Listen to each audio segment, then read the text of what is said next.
Hello, నేను మీ Sesha Rao. Social మీడియాలో ఉన్నటువంటి వివిధ ప్లాట్ఫామ్స్, అది ట్విట్టర్ కానీ, ఫేస్బుక్ కానీ, ఇన్స్టాగ్రామ్ కానీ, లేదా ఇతర ప్లాట్ఫామ్స్లో ఉన్నటువంటి సోషల్ మీడియాలో వైరల్ అవుతున్నటువంటి న్యూస్ని మీకు చూపించడానికి ప్రయత్నం చేస్తాను. అలాగే విశ్లేషణ కూడా అందిస్తాను. ఇసుక దందాలో పాత్రధారి సీతక్క పిఏ, సూత్రధారి ఎవరు? సో సీతక్క అనగానే మనకు గుర్తొచ్చేది ఏంటంటే నీతి, నిజాయితీ, ప్రజలతోటి మమేకం అవుతారు, పేదల యొక్క ఆలోచనల్ని, పేదల యొక్క బాధల్ని తెలుసుకుంటారు అనేది మనకి ఒకవైపు సీతక్క కనిపిస్తుంది. రెండో వైపు ఈమె మంత్రి అయిన తర్వాత ఇప్పుడు మొట్టమొదటిసారిగా వస్తున్న ఆరోపణ ఆమె మీద, ఇసుక మరోసారి దందాకు కేంద్రమైంది. రాష్ట్రంలో కాంగ్రెస్ ప్రభుత్వం రాగానే ఇసుక విషయంలో అనుసరిస్తున్న విధానాలు కొందరికి కాసులు కురిపిస్తున్నాయి. ఇసుకతో ప్రభుత్వానికి రావాల్సిన ఆదాయం అధికార కాంగ్రెస్ పార్టీలోని కొందరు ముఖ్యులకు చేరుతున్నది అని అంటూ ఇతను సీతక్క అనుచరుడు అని అంటూ ఒక పోస్ట్ వైరల్ అవుతుంది. ఆర్ఆర్ఆర్ అని. మరి ఆర్ఆర్ అంటే రేవంత్ రెడ్డి. మరి చూడాలి ఏంటో. మొత్తం మీద సీతక్క సోషల్ మీడియాలో ఆమె మీద వ్యతిరేకం వస్తున్నటువంటి పోస్టర్లు ఇప్పుడే చూస్తున్నాం. నెక్స్ట్, అక్రమ ఇసుక రవాణాపై ఉక్కుపాదం. 15 రోజుల్లో 44 లారీల వరకు సీజ్. పలు స్టేషన్లో 18 కేసులు నమోదు. మీరు చేసిన దందాను సీతక్కపై నెట్టేది ఏంటి? ఇసుక మాఫియాను అడ్డుకోవడమే నేరమా? సో ఇక్కడ మనకు కనిపిస్తుంది కల్వకుంట్ల ఫ్యామిలీ. ఈ కల్వకుంట్ల ఫ్యామిలీ చేస్తున్నటువంటి దాన్ని అడ్డుకోవడంతో సీతక్క మీద వైరల్ చేస్తున్నారు, ఆమె మీద ఆమెకు నెగిటివ్గా క్యాంపెయిన్ చేస్తున్నారు అనేటువంటి భావంతో సీతక్క మీద నెట్టేయడం ఏంటి, మీరు చేసినటువంటి పనికి అని చెప్పి ఈ పోస్ట్ వైరల్ అవుతుంది. నిజాలు ఏంటనేది చూడాలి. సీతక్క మీద మొట్టమొదటిసారిగా ఆరోపణలు వస్తున్నాయి సోషల్ మీడియాలో. నెక్స్ట్, సో ఇక్కడ చూస్తాం మనం, కాంగ్రెస్ నేతలతో ఈటల రాజేందర్ భేటీ, బీజేపీకి గుడ్ బై చెప్పనున్నారా? సో పాత ఫోటో, వీళ్ళు భేటీ అయినటువంటి ఫోటో ఇది. దీంట్లో బీఆర్ఎస్ పార్టీ లీడర్లు కూడా ఉన్నారు. సో ఇక్కడ ఫేక్ న్యూస్ ఇక్కడ ఆల్రెడీ ఈ ఫోటోలు ఇటీవల కాలంలో కాంగ్రెస్ పార్టీలో చేరుతున్నాడు ఈటల రాజేందర్ అనేది ఈ ఫోటో ఫేక్, దీన్ని మార్ఫింగ్ చేశారు అనేది వాదన. సో ఇది బీజేపీ ఫేక్ అని చెప్పి ఇస్తుంది. అంటే మారడు, ఈయన పార్టీ మారడు, కాంగ్రెస్ నేతలతో ఈటల రాజేందర్ భేటీ, బీజేపీ గుడ్ బై చెప్తున్నారు అనేది ఫేక్ న్యూస్ అని చెప్పి ఈ పోస్టరు ఇప్పుడు వైరల్ అవుతుంది. Next, so Annaram barrage safe. బరాజ్కి వచ్చిన ఆపదేం లేదు, పిల్లర్లకు ఎలాంటి ప్రమాదం లేదు, సీపేజీలకు ట్రీట్మెంట్ సరిపోతుంది, చిన్న చిన్న లోపాలు సరిచేస్తే సరి, ఇన్వెస్టిగేషన్ వెంటనే పూర్తి చేయాలి, రాష్ట్ర నిపుణుల బృందం సూచన. ఇది పక్కా తప్పు, ఇది కావాలని చేస్తున్నారు. వాళ్ళ నిపుణుల బృందం ఏం చెప్పిందంటే ఇది ఇప్పుడు పనికిరాదు, వాటర్ నిలపాలో లేదో కూడా తెలియట్లేదు, కాబట్టి మీరు ఇప్పుడు దీన్ని ఉపయోగించడానికి వీల్లేదు, మళ్ళీ దాన్ని పరిశీలించిన తర్వాత, అధ్యయనం చేసిన తర్వాత అది పనికొస్తుందా లేదని చెప్తా ఉన్నారు. కానీ దాన్ని ఉల్టా తీసుకొని ఇప్పుడు BRS party Annaram barrage safe అంట టైటిల్ తోటి ఈ ఫోటో పెట్టి ఇచ్చారు. ఇది ఫేక్ న్యూస్. నెక్స్ట్, కాళేశ్వరం అంటే ముగ్గురు ధనదాహం. 87,449 కోట్ల ధన ప్రవాహం, 1,40,000 రుణభారం. సో 2,66,000 అనవసరమైన భారం, అనంతమైన అవినీతి సొరంగాలు, 10,374 కోట్ల మేర కరెంటు ఛార్జీలు, సీసీ బ్లాకులు కొట్టుకుపోవడం,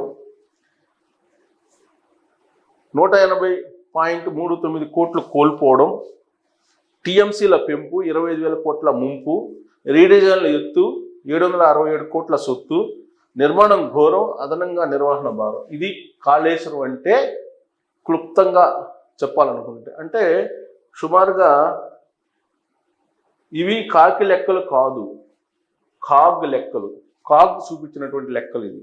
అంటే కాళేశ్వరం తోటి ఎంత ఆగం చేశాడు కేసీఆర్ తెలంగాణ అనేదానికి క్లుప్తంగా కాగ్ ఇచ్చినటువంటి రిపోర్ట్లో ఉన్నటువంటి బుల్లెట్ పాయింట్స్ ఇవి. అంటే 1,00,000 కోట్లు సుమారుగా కాళేశ్వరం పాలు చేశాడు కేసీఆర్. దాని మరమ్మతు చాలా ఈజీ అని చెప్పి వాళ్ళ పత్రికలు రాస్తున్నారు, పింక్ మీడియాలో అనేది ఇప్పుడు కాంగ్రెస్ పార్టీ చెప్తోంది. అసలు వాస్తవాన్ని కాంగ్రెస్ పార్టీ బయట పెట్టాలి. నెక్స్ట్, ముఖ్యమంత్రి అయితే సచివాలయానికి రాడు, ఎంపీ అయితే పార్లమెంటుకు పోడు, ఎమ్మెల్యే అయితే అసెంబ్లీకి రాడు, ఈ తుపాకీ రాముడు. సో ఇది వైరల్ అవుతుంది. వాస్తవంగా రాష్ట్రం, ఉమ్మడి రాష్ట్రాన్ని విభజించేటప్పుడు పార్లమెంట్లో లేడు కేసీఆర్. పార్లమెంట్కి చాలా సందర్భాల్లో ఆయన వెళ్ళలేదు, అసలు ఎంపీగా ఉన్నప్పుడు వెళ్ళలేదు అనేది అందరికీ తెలిసినటువంటి విషయం. ఆయన ముఖ్యమంత్రి అయిన తర్వాత సచివాలయానికి వెళ్ళినటువంటి దాఖలాలు లేవు.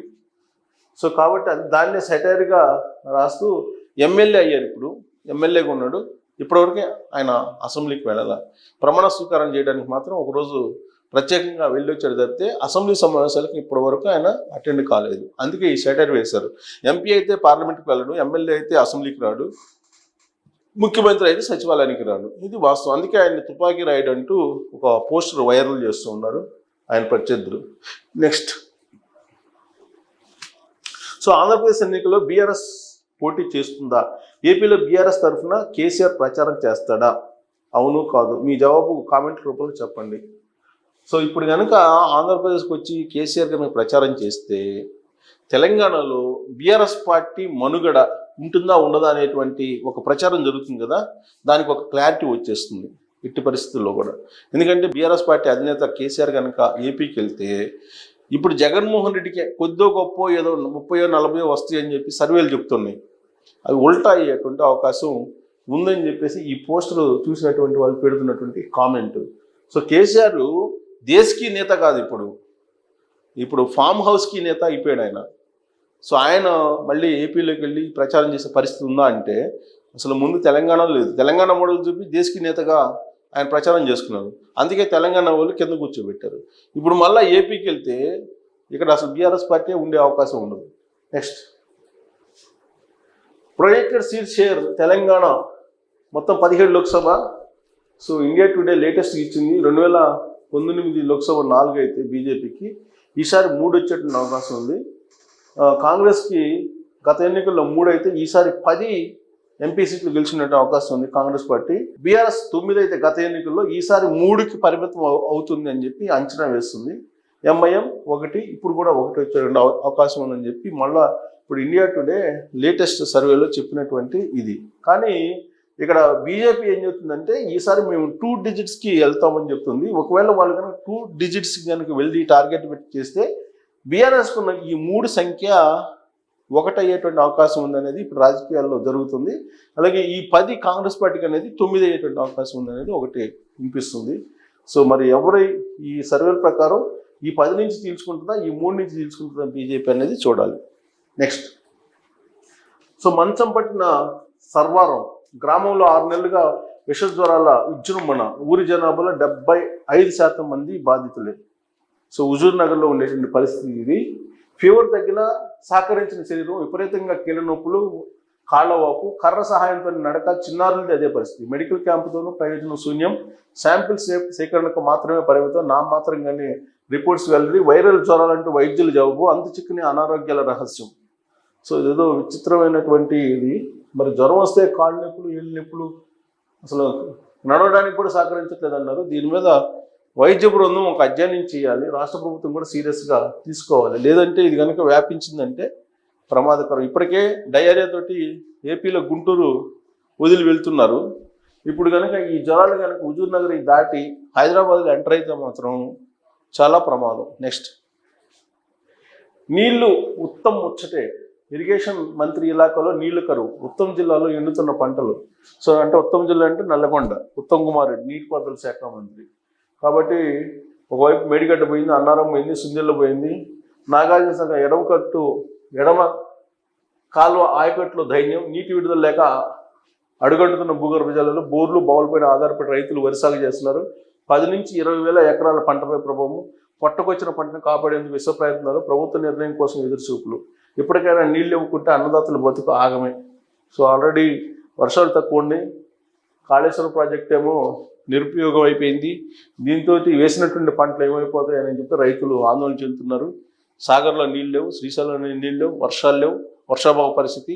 ఇలాంటి పరిస్థితుల్లో గడ్డు కాలమే రైతులకి. నెక్స్ట్, సో అంబేద్కర్ గారు సంస్కృతం భారతదేశ అధికారిక భాషగా ఉండాలని కోరుకుంటున్నారు. సో బీజేపీ వాళ్ళ స్లోగన్ అనుకుంటా, బీజేపీ వాళ్ళ పోస్టర్ అనుకుంటేది. 1952లో నెహ్రూ పార్లమెంట్ ఎన్నికల్లో అంబేద్కర్కు వ్యతిరేకంగా ప్రచారం చేసి ఓడించారు. సో ఇది నిజం ఇది. కానీ జనసంఘ్ పార్టీ సహాయంతో అంబేద్కర్ రాజ్యసభకు వెళ్ళారు. రాజ్యసభకు అంబేద్కర్ జనసంఘ్ పార్టీ తీసుకెళ్ళిందండి. జోక్ ఏమిటంటే నేడు కుహనా మేధావులు అంబేద్కర్ ఆర్ఎస్ఎస్ను ద్వేషించారని, కాంగ్రెస్ని ఇష్టపడ్డారని అంటుంటారు. సో దీంట్లో నిజం లేదు అనేది ఒక పోస్టర్ వైరల్ అవుతుంది. Next, so Indian Institute of Management Visakhapatnam ఐఐఎంని వర్చువల్గా ప్రారంభించారు ప్రధానమంత్రి నరేంద్ర మోడీ. సో నేడు ఐఐఎం విశాఖను ప్రారంభించిన పిఎం సీఎం ఏపీ. రాష్ట్రంలోని IIM Visakha, Tirupati IIT, IISER శాశ్వత క్యాంపస్లను పిఎం మోడీ, సీఎం జగన్ వర్చువల్గా ప్రారంభించారు. నిన్న ప్రారంభించారు ఆల్రెడీ. ఆ న్యూస్ అనమాట. 2015 నుంచి ఐఐఎం విశాఖ కార్యకలాపాలు ఆంధ్ర యూనివర్సిటీలో కొనసాగుతున్నాయి. దీంతో ఆనందపురంలో 241 ఎకరాలను రాష్ట్ర ప్రభుత్వం కేటాయించగా కేంద్రం 472 కోట్ల నిర్మాణం పూర్తి చేసింది. తిరుపతి ఎయిర్పేట్ సమీపంలో ప్రభుత్వం 895 ఎకరాలను కేటాయించగా కేంద్రం ఐఐటి, ఐఐఎస్ఈఆర్ క్యాంపస్లను నిర్మించింది. అంటే చంద్రబాబు నాయుడు టైంలో కేటాయింపు చేసి అలాగే ఇన్స్టిట్యూట్లో వచ్చి పనిచేస్తున్నాయి. శాశ్వత క్యాంపస్లను ఏర్పాటు చేశారు. దాన్ని వర్చువల్గా మోడీ అలాగే జగన్ ప్రారంభించారు. కొత్తగా వచ్చినవి అయితే కాదు, క్యాంపస్లు మాత్రం ఏర్పాటు చేశారు. నెక్స్ట్, నరేంద్ర సారథ్యంలో భారత జీడిపికి అందలం.